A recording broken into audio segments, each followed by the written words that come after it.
باللسان ولا بالقلم وأشهد أن لا إله إلا الله وحده لا شريك له ونشهد أن سيدنا إمامنا قدوتنا حبيبنا طبيبنا وطبيب روحنا محمد الذي أرسله بالحق بشيرا ونذيرا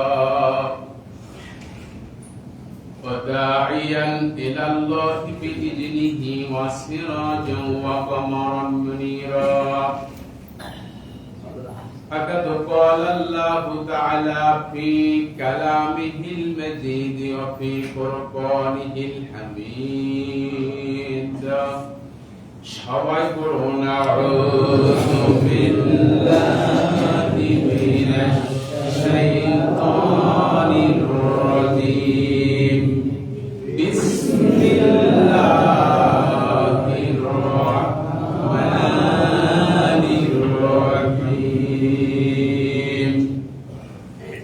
وقل رب أدخلني مدخل صدق وأخرجني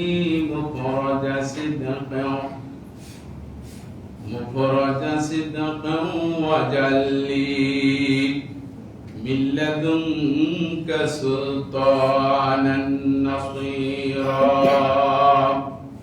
صدقت يا رب العالمين. قال النبي صلى الله عليه وسلم لا إيمان لمن لا أمانة له أو كما قال عليه الصلاة والسلام. মুআজ্জাজ মুহতারাম ফুজায়ে জাম সম্মানিত উপস্থিতি সকলের প্রতি আমার আবারও সশ্রদ্ধ সালাম। আসসালামু আলাইকুম ওয়া রাহমাতুল্লাহি তাআলা ওয়া বারাকাতুহু। সর্বপ্রথম সেই বিশ্ব নিয়ন্তা আল্লাহ সুবহানাহু ওয়া তাআলার শুকরগুজার করছি যে মহান আল্লাহ রাব্বুল আলামিন আমাদেরকে দয়া করে মায়া করে মহব্বত করে ভালোবেসে সুস্থ রেখে নিরাপদে রেখে তার বাসস্থান মসজিদে হাজির হওয়ার তৌফিক দান করেছেন। সেই মহান রবের শুকরগুজার করছি। সকলে জবান খুলে জোরে সরে বলছি আলহামদুলিল্লাহ।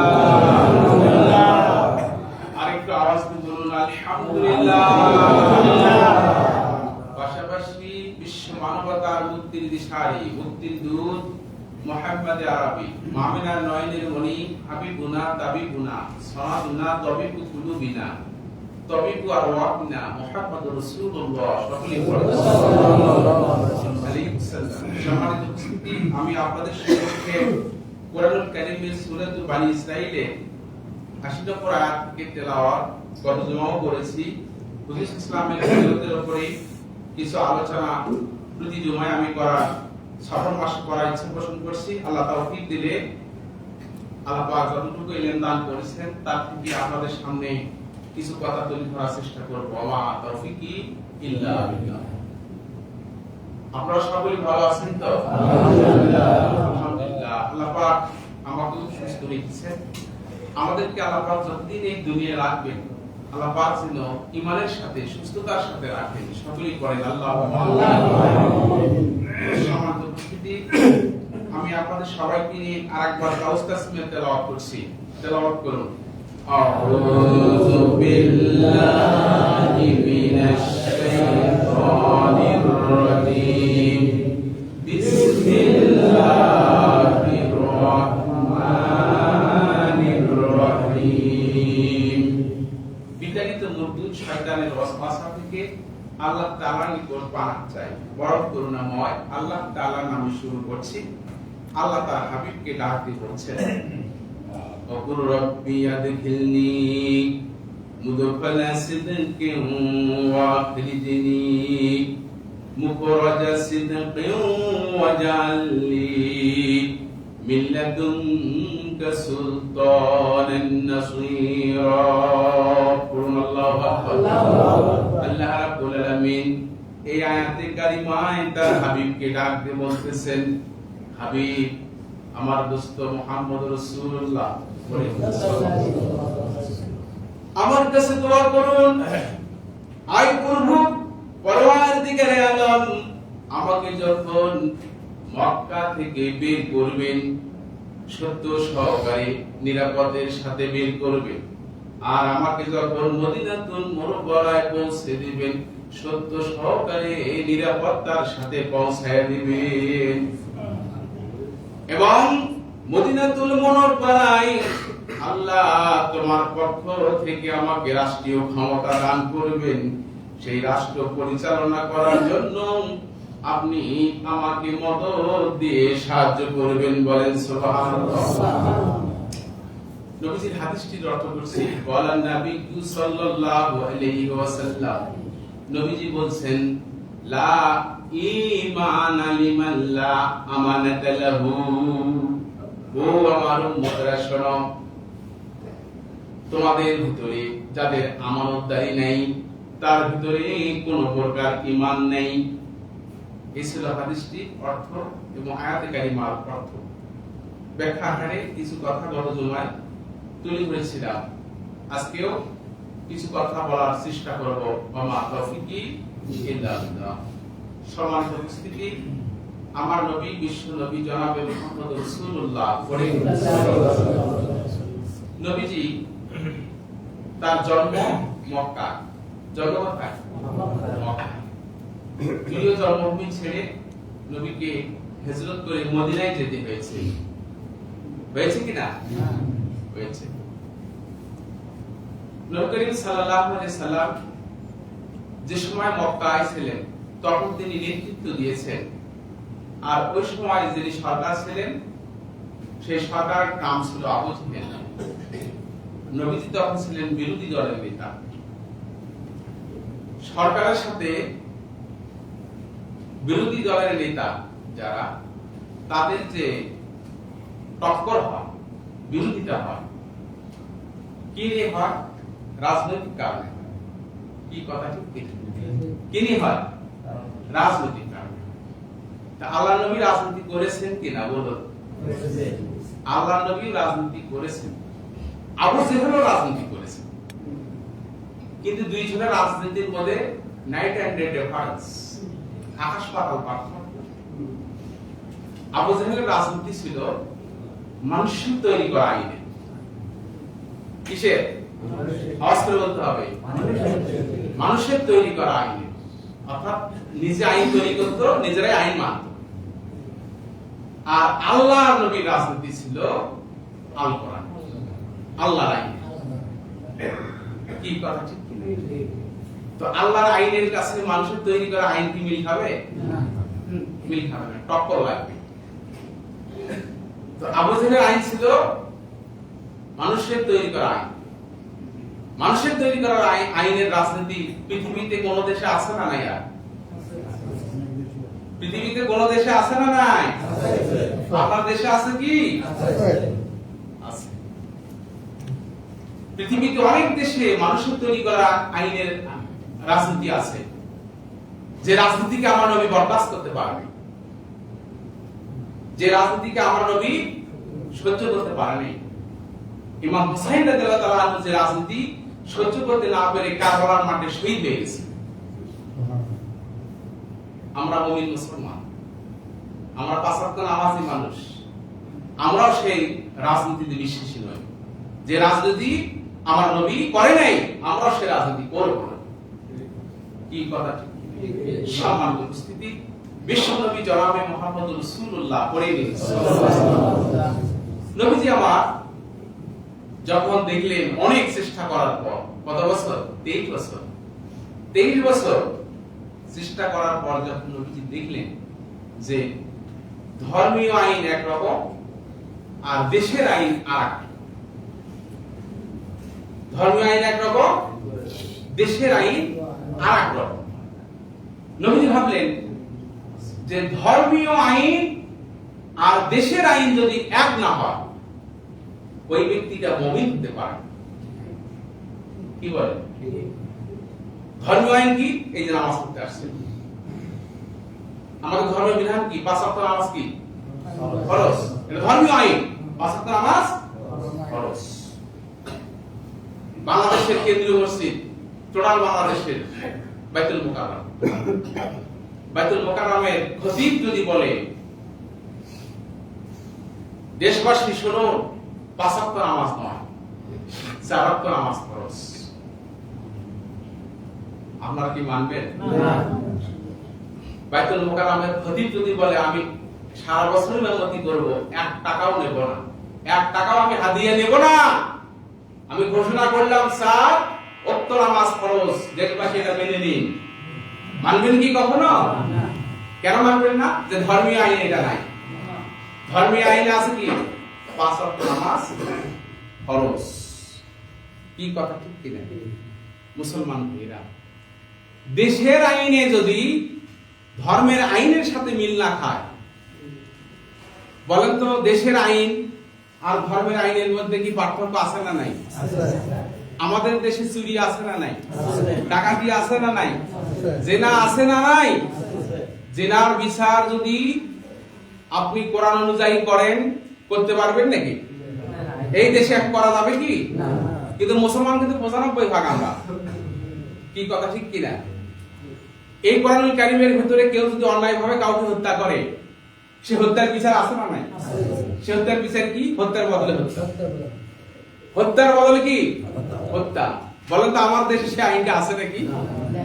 আমার নবী, বিশ্ব নবী জনাবে মুহাম্মদ রাসূলুল্লাহ পড়ে নিন সাল্লাল্লাহু আলাইহি সাল্লাম, নবীজি যখন দেখলেন ধর্মীয় আইন একরকম আর দেশের আইন আরেক রকম, ধর্মীয় আইন হচ্ছে একরকম, দেশের আইন ভিন্ন রকম, নবীজি তখন চিন্তা করলেন যে এইভাবে মেনে থাকলে, এইভাবে বাধা না দিলে, এইভাবে ব্যবস্থা না করলে মুমিন হওয়া যায় না। কারণ আল্লাহ বলছেন আফাতুমিনুনা বিবাদিল কিতাবি ওয়া তাকফুরুনা বিবাদ।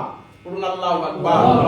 আল্লাহ বলেন, আমার বান্দারা শোনো, তোমরা কোরআনুল কারীমের কিছু বিধান মানবে আর কিছু মানবে না, এটা আমি আল্লাহ তোমাদেরকে বলি নাই। আমি আল্লাহ বলছি তোমাদের দেশের আইন যা হবে তোমার ধর্মীয় আইনও তাই হওয়া লাগবে। ধর্মীয় আইন যদি কোরআন অনুযায়ী মানো, দেশের আইনটাও তোমাকে কোরআন অনুযায়ী মানতে হবে, তাহলে তুমি মুমিন হতে পারবা।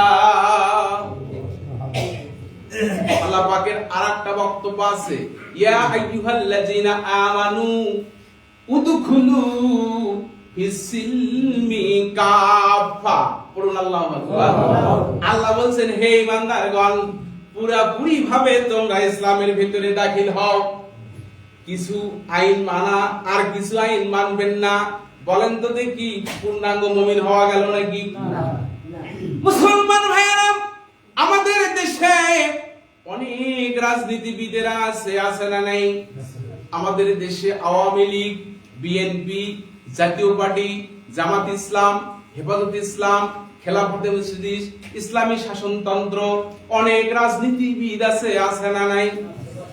কোন দলের নেতা, কোন দলের রাজনীতিবিদের কোন নেতা যদি বলে যে আমরা পার্লামেন্টে শরিয়া আইন চালাতে আসি নাই, আমরা পার্লামেন্টে মানুষের তৈরি করা আইন, মানবতার তৈরি করা আইন দিয়ে দেশ পরিচালনা করব, আর বৃদ্ধাঙ্গুলি উঁচু করে যদি বলে যে আমরা আল্লাহর আইন পাশ করার জন্য আসি নাই, বলেন তো ওই লোকটার ঈমান আছে নাকি?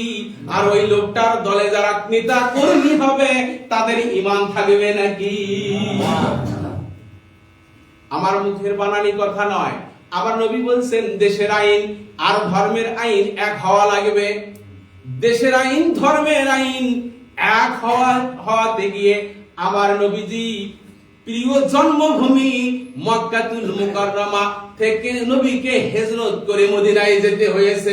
আবু জেহেল আমার নবীকে ওই দেশে থাকতে দেয় নাই। কি কথা কি বুঝাতে পারতেছি আমি? আল্লাহ বলছেন, যারা ডাটুতে গিয়া বলে যে আল্লাহর আইন দিয়ে আমরা দেশ চালাতে চাই না, আমরা মানুষের তৈরি করা আইন দিয়ে দেশ চালাবো, এই ডাটু দেখে যারা আল্লাহর আইনকে ডাটু দেখায়, আল্লাহ তাদের ব্যাপারে বলছেন, ফালা ওয়া রাব্বিকা লা ইউমিনুনা হাত্তা ইউহাক্কিমুকা ফিমা শাজারা বাইনাহুম সুম্মা লা ইয়াজিদু ফি আনফুসিহিম হারাজাম মিম্মা কাদাইতা ওয়া ইউসাল্লিমু তাসলিমা। পড়ুন আল্লাহু আকবার।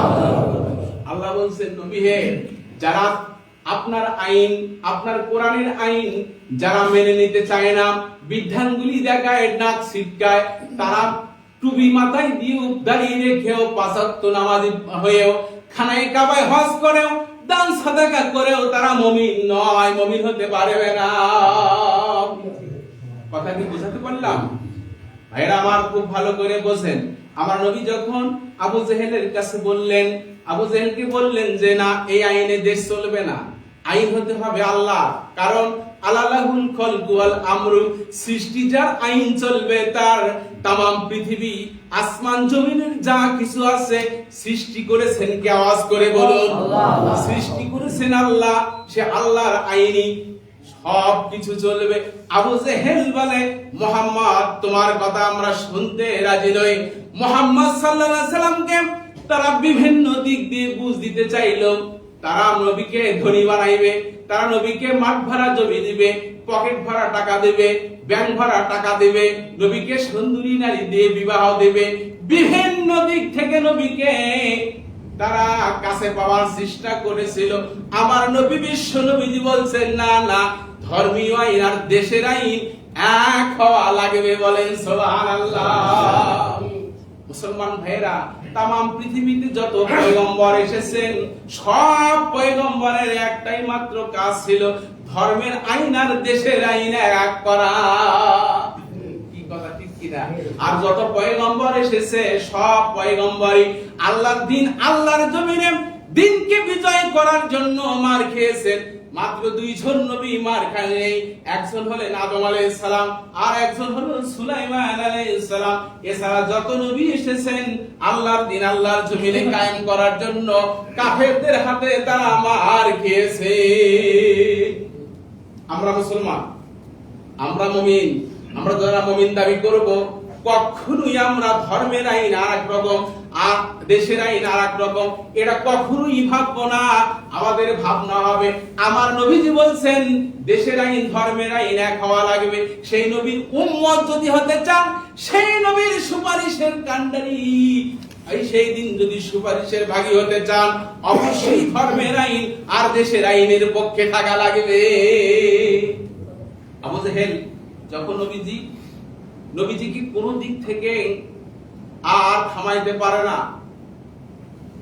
যারা কাফের মুশরিক, যারা মুনাফিক, তারা বিভিন্ন দিক থেকে হেনস্থা করে যখন আর খুলেতে পারে না, যখন তাদের আর কোনো যুক্তি থাকে না, যখন তাদের আর কোনো দলিল প্রমাণ থাকে না, তখন তারা যে পথটা বেছে নেয় সেটা হলো হত্যা। কি বলেন? আজকের কথা বলেন। তখন তারা আর কোন দিক থেকে যখন তুলেতে পারে না, তখন একটা পথ বেছে নেয়, কি এক আর রাখা যাবে না, এক দুনিয়া থেকে এক বিদায় করা লাগবে। কি বল? আমার নবীকে কোন দিক থেকে তারা যখন নিজের কাছে নিতে পারলো না, তখন তারা সিদ্ধান্ত নিয়েছিল দারুন নদওয়ায়। তখন কেউ কেউ বলেছিল যে মুহাম্মদকে জেলখানায় বন্দী করা লাগবে, কেউ কেউ বলেছিল দেশান্তর করা লাগবে। আবু জেহেল বলেছে যে না না, মুহাম্মদকে আমরা দেশান্তর করব না, জেলখানায় রাখবো না। এই মক্কা ভূমিতে যতগুলো বংশধর আছে, প্রত্যেকটা বংশ থেকে একজন করে যুবক নেওয়া হবে, প্রত্যেকটা যুবকের নেতৃত্বে মুহাম্মদকে হত্যা করা হবে। মুহাম্মদের বংশধর যখন আমাদের কাছে জরিমানা দাবি করবে, আমরা সবাই মিলে সাদা দিয়া আমরা মুক্তি পাবো। বলুন নাউযুবিল্লাহ। মুসলমান ভাইয়েরা খুব ভালো করে বোঝেন, হত্যা কোথায় থেকে আসছে বোঝেন। সেই হত্যা এখনো এই পৃথিবীতে আছে না নাই? অন্যায়ভাবে মানুষ হত্যা করা হয় কি হয় না বলেন? হত্যা মুমিনদের কাছ থেকে আসে নাই। হত্যা কখনো মুমিনরা, নামাজি ব্যক্তিরা, টুপিওয়ালা দাড়ি পাঞ্জাবিওয়ালা মানুষেরা, তারা কখনো অন্যায়ভাবে কোনো মানুষ হত্যা করবে না। কোন মানুষ যদি বিচারের আদলে কোরআনের ভিত্তিতে অন্যায় করে বসে, তখন যদি মৃত্যুদণ্ড তার প্রয়োজন হয়, আইনের মাধ্যম দিয়ে তার মৃত্যু দণ্ড হবে, কথা ঠিক কিনা? এই জন্য আল্লাহ বলছেন ওয়ালা তাকতুলু নাফসাল্লাতী হারামাল্লাহু ইল্লা বিল হক। পড়ুন আল্লাহু আকবার। অন্যায় ভাবে মানুষ সরা, অন্যায় ভাবে তোমরা মানুষ হয়ে মানুষকে কখনো হত্যা করবে না। কার কথা? আল্লাহর কথা। আল্লাহ বলছেন আন্নাহু মান কাতালা নাফসান বিগাইরি নাফসিন ফাসাদিন ফিল আরদ ফাকান্নামা কাতালান নাস জামিয়া। আল্লাহ বলছেন শোনো মানুষ, শোনো আমার বান্দা, দুনিয়াতে যদি অন্যায় ভাবে তুমি কাউকে হত্যা করো, একজন মানুষকে হত্যা করেছো, সে মুমিন হোক, মুসলমান হোক, ইহুদি হোক, খ্রিস্টান হোক, অমুসলিম হোক, যে কাউকে হোক তুমি অন্যায় ভাবে হত্যা করেছো, আল্লাহ পাক বলছেন तमाम পৃথিবীতে যত মানুষ আছে, কতগুলো আছে तमाम পৃথিবী হিসাবে কি আমাদের আছে? অসংখ্য, অগণিত, অপরিমিত, সীমাহীন, আছে না নাই? সবগুলো মানুষকে হত্যা করলে যে পাপ, সেই পাপ তোমার আমলনামায় লেখা হয়ে যাবে। সমস্ত মানুষগুলো হত্যা করলে যে পাপটা, সেই পাপ তোমার আমলনামায় লেখা হবে। তুমি সন্ত্রাসী, তুমি লম্পট, তুমি হত্যা করেছো, গোপন করে রেখেছো, হত্যা করে গাড়িতে, পেপার দেখলাম গাড়িতে উঠে রাখছে লাশ, খোঁজ নাই, কি বলে? হত্যা করেছে পাথর মেরে। পেপার দেখলাম সেই দিন যে শ্বশুর এবং জামাই বিয়ের দিন তারিখ ঠিক করতে গিয়ে আসার সময় লম্পটেরা, সন্ত্রাসীরা, চাঁদাবাজেরা হত্যা করেছে। কি কথা ঠিক কি না? আল্লাহর নবী বলছেন দুনিয়াতে তোমরা যদি মানুষ হত্যা করো, এমন ভাবে গোপন করলা, দুনিয়ার কেউ জানে না, জানে কে? আল্লাহ। আল্লাহর বিচার কি শুনুন, আল্লাহ পাক সেই দিন পাওয়ার দেবে, হে ব্যক্তি শোনো, দুনিয়াতে তুমি অমুকের ছেলে অমুকের, তুমি জীবনটা অন্যায় ভাবে নিয়েছো, দুনিয়াতে পুলিশ হয়রান হয়েছে, প্রশাসনের লোকেরা তোমাকে ধরার চেষ্টা করেছে, তোমাকে খুঁজে পাই নাই, আমি আল্লাহ খুঁজে পেয়েছি। আল্লাহ অর্ডার করবে শোনো তুমি দাঁড়াও। হত্যাকৃত লোকটা যে হত্যা হয়েছে তাকে বলবে তুমি দাঁড়াও, তুমি এর মাথার চুল ধরো। এক হাতে মাথার চুল ধরবে, আর এক হাত দিয়ে গলার টিপে ধরবে। রাসূল বলেছেন নাক এবং মুখ দেন দরদর করে রক্ত পড়বে, আল্লাহর আদালতে হাজির করবে। আল্লাহ বলবে তোমার এই অবস্থা কেন? তখন সে বলবে আল্লাহ জানি না। আল্লাহ তখন বলবে দুনিয়াতে দেখো তো এই লোকটা তুমি হত্যা করেছিলে কিনা? তখন সে বলবে আল্লাহ হ্যাঁ হত্যা করেছি।